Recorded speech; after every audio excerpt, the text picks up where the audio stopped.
So இந்த வீடியோவில் நம்ம மிரர் மாட்டுறதுக்கான பார் மாட்ட போகிறோம். ஸோ அதுக்காக கொஞ்சம் ஷார்ட்கட்டில் நான் ஒன்று கேட்டிருந்தேன் ஹோல்ஸு. ஏன்னா நம்ம ஆல்ரெடி குயிக் த்ராட்டில் மாட்டுறதுனால தள்ளி வருது. ஸோ அதனால் நம்ம எதை குயிக்காக பண்ண முடியுமான்னு கேட்டிருந்தேன். ஸோ அந்த ஹோல்ஸ் இது ஃபைபர் மெட்டீரியலுங்கிறதுனால ட்ரில் பண்ணோம்னா நம்மளுக்கு எக்ஸாக்டாக நிற்க மாட்டேங்குது.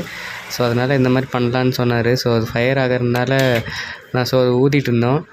ஆனால் அன்எக்ஸ்பெக்டடாக ஒரு சம்பவம் ஆகிப்போச்சு. ஸோ இது என் வண்டி தான். ஸோ வேறு கஸ்டமர் வண்டின்னு சொல்லலை, என் வண்டி தான் எடுத்து போட்டுட்ருக்கேன். ஏன்னா இதுக்கும் ஏதாவது சொல்லிடாதீங்க, நம்ம வண்டி தான். ஸோ அங்கே நம்ம குயிக் த்ராட்டில் இருக்குது பாருங்கள், அதனால இந்த பாக்ஸ் உட்காருது அந்த ஃபைபரில் இருக்கிறதுனால அந்த ஃபயர் ஆகுது. ஏன்னா இது ஆல்ரெடி ஹீட் பண்ணி தான் அந்த ஹோல்ஸ் போடுறோம், கொஞ்சம் குயிக்காக முடியணுமேன்னு சொல்லிவிட்டு. ஆனால் என்ன நடந்துருச்சுன்னா, நாங்கள் பாக்ஸோடு வைக்காமல் அது அந்த நர்லிங் பாக்ஸ்ன்னு சொல்லுவாங்க, அந்த போய் உள்ளே விழுந்துருச்சு. ஸோ அதுக்கப்புறம் ஃபஸ்ட்டு நான் நோட்டீஸ் பண்ணும்போது எனக்கு எதுவும் தெரியல. அதுக்கப்புறம் கொஞ்ச நேரம் கழிச்சு நோட்டீஸ் பண்ணும்போது தான் தெரிஞ்சுது.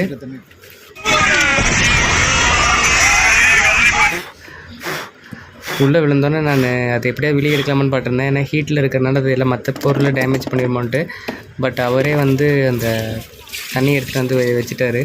ஸோ அதுக்கப்புறம் அணைஞ்சிருச்சு. ஸோ இந்த மாதிரி பண்ணக்கூடாது தான். பட் நம்ம சில விஷயத்த கொஞ்சம் குயிக்காக பண்ண போய் அது தப்பாக முடிஞ்சிடும். ஸோ அது மாதிரி பண்ணக்கூடாதுங்கிறத அதை எடுத்தேன். ஸோ இது என் வண்டிங்கிறதுனால காட்டுறேன். தேங்க்யூ.